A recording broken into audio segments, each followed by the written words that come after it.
Over the past year, I've built a lot of things, and I mean a lot. So it's safe to say I know a thing or two about building. And really, the best way to improve as a Minecraft builder is knowing how to build circles.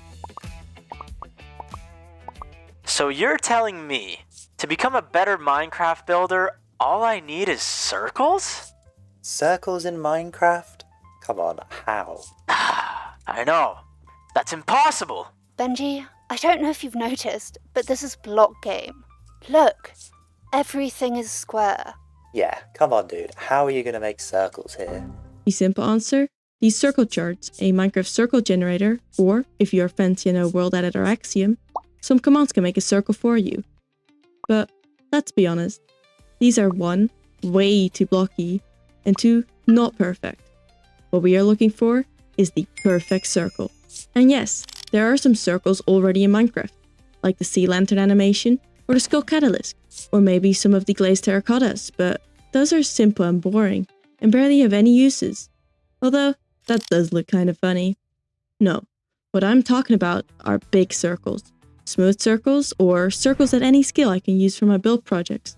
Let's find them. You're not gonna like this, but we first have to look at some math. And don't worry, this is fun math, because we're inside a video game, right? Right? All you will need to know is that this is a circle, the middle is the center, the long line the diameter, and the short line the radius. Then, the curvy line all around the circle is the circumference.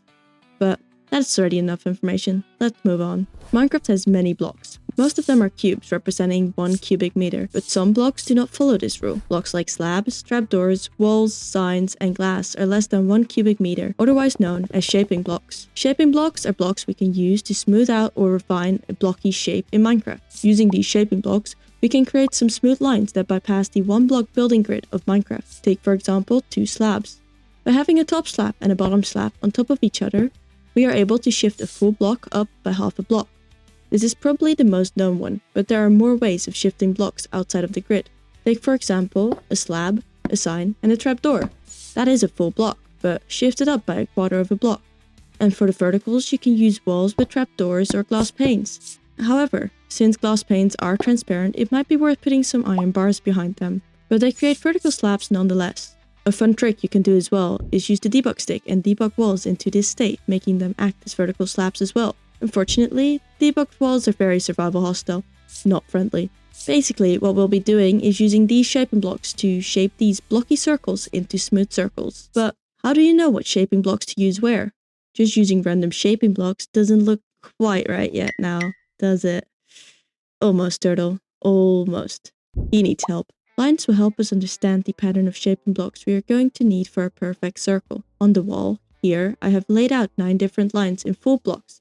And by making use of the shaping blocks, we can smooth these out to perfect straight lines in almost every direction. I've labeled each line with how much they increase over the y-axis when going up by 1 on the x-axis. This may be easier for some to understand than for others, so don't worry. We'll go over all of them in a way that even someone who doesn't know math can understand. First of all, I have given them a color. From now, we will talk about each line as their color. Easy, right? Sorry, colorblind people. In total, there are 9 lines. But the first and last we can basically skip. These lines are straight lines, one being parallel to the y-axis, being a straight vertical line up, and one parallel to the x-axis, being a straight horizontal line to the side. Then there's these 7 lines: red, orange, yellow, lime, cyan, blue, and purple. The red line has the most gentle incline, only going up by a quarter of a block each step. This one is made following the pattern of a full block, top slab, sign, and trapdoor, 2 slabs, and then a bottom slab, sign, and trapdoor. Next up is the orange line. This one goes up by half a block each step and consists of alternating blocks and double slabs. After that, we have the yellow line. This one is probably the most complicated to understand, as its full block alternative looks kinda wacky. However, it is actually very similar to the red line, just mirrored. It starts with a full block, then a bottom slab with a sign and a trapdoor, then 2 slabs, and then a top slab again with a sign and trapdoor. This line goes up by 3/4 of a block each step. The next line is a simple 45-degree line, only using full blocks going in a diagonal. You could shift this one up or down by half a block by using stairs and fence gates, but usually it makes it more complicated that way. Now we switch to the vertical versions of the first 3 lines. If you look closely, you'll notice some symmetry. The cyan line goes up by 1 1/3 per block it goes to the side. Or, to make it simpler, It goes to the side by 3/4 of a block each step. You can create this line by using a full block, a wall with a trapdoor, 2 glass panes, and then again, a wall with a trapdoor. The blue line is made out of full blocks and double glass panes, again, alternating. Every step, it goes to the side by half a block, or up by 2. And the last one, the purple line, also being the steepest of them all. You can create this line by using a full block, a wall with a trapdoor, 2 glass panes, and then again a wall with a trapdoor. This line goes up by 4 blocks each block you go to the side, or to the side by 1/4 of a block each step you go up. These are the basics. But you see, not every line has to be made out of slabs, walls, signs, trapdoors, and glass. Sometimes other blocks will do the job perfectly as well. The piston without the piston head, for example, is the same size as a slab and a sign, making it the perfect replacement for grey shapes and lines. Because, well, we don't really have grey wood just yet. Mojang, please give us grey signs. Another fun one, the end portal frame. Again, it is the same size as a slab and a sign, or a bed for a bottom slab. It works pretty well and adds so many extra color options. If you have any other fun and maybe cursed ideas to create cool new lines, make sure to join my community Discord server. But let's get back to these lines. Why did we make them? Wasn't this video about circles? Well, if you take all these lines and paste them right in front of each other, you might notice what the point is I'm trying to make.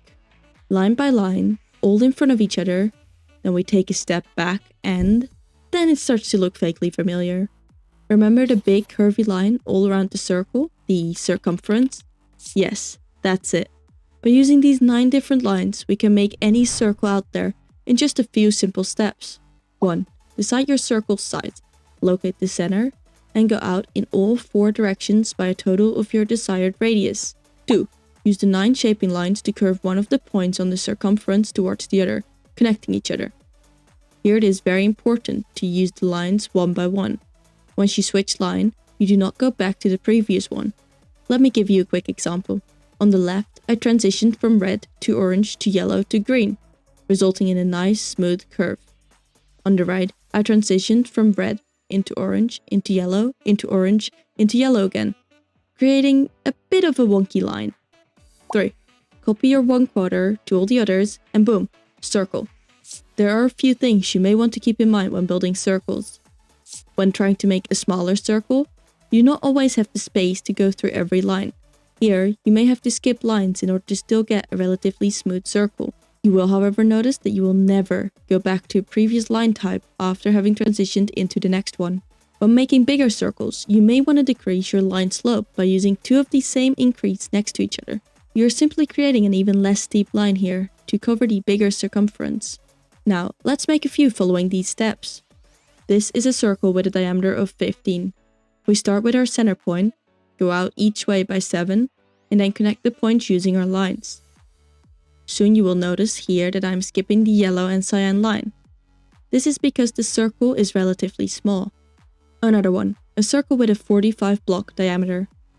Again, I start with the center point, and then I go out in all 4 directions by 22. Because this is a bigger circle, I first sketch out the general shape of the circle in full blocks. This is to guide me when I start shaping. I am also using an even shallower line for this one by using 2 of the same 1/4 ups next to each other to really give each part of the circle its curvy shape. Then from there, I go red, orange, yellow, green at the 45-degree point, and then cyan, blue, and purple into the next straight part. Copy this all around and even a big circle is nicely smoothed out. Look at that. You know circles. But what do you do with them? You may not have noticed before, but many big builders use circles as a base shape for their creations. Sometimes the circles are more obvious than other times, but circles are almost always present. Take for example this amazing mega build by Shovel241. He uses smooth circles and a bit of math to create a city fully around steampunk gears, both on the horizontal and the vertical. Now that's what I call talent. Next up, this build by Daphne Builds 2 uses a bunch of shapes and curves, not only in the structure, but also on the terrain and the small organics. This build really shows how much carefully shaped elements can add to a magical world like this, and the techniques even work on small survival scale. This is a build I made together with Grayson8151, and it uses a bunch of circles and curves all around. It just gives it the perfect fantasy vibes. And here are just a few more builds that use circles for their base shapes, like there, and here, and even here. These builds are all inspiring, and they take the use of circles to the next level. So let me simplify some of them for you. First off, many fantasy houses use curves and lines to create beautiful, elegant shapes. This is a collab I've done together with Beef Builds a while back, and you can see how the roof shape starts with a part of a circle, then transitions into a straight line, and then again into another circle. Every part of this curve is just a cut out part of a circle. If you want to create windows and pointed arches, for example on cathedrals or castles, people use two intersecting circles just like this for a nice and even result. Although there is no wrong way to do this, there is a simple rule you can use to always have a nice looking arch in your desired width. First you decide how wide you want your arch to be, then you do this number times 2 minus 1. So let's say we want an arch that is 13 blocks wide. We do 13 times 2, which is 26, minus 1, meaning that we need a circle with a diameter of 25. Then we make this circle and paste the second one with its outline right in the middle of the first one. Then remove all the excess blocks and you have a nice looking pointed arch. Lastly, you may have noticed that many other shapes also use circles as their base. Look at this oval made up out of two circles that are connected by the curve of a bigger circle. Or this heart. Again, two circles, but instead they are connected with two diagonal lines at the bottom. Both our shapes are used in this teddy bear survival base. Well, that was a lot of information, but don't worry. If you want to take a closer look at this giant circle board with all the lines and a bunch of pre-made circle assets, you can now download this board for free over on my Patreon and in my Discord server, both of which will be linked below. A special thanks to all my current Patreon supporters, and thank you so much for watching.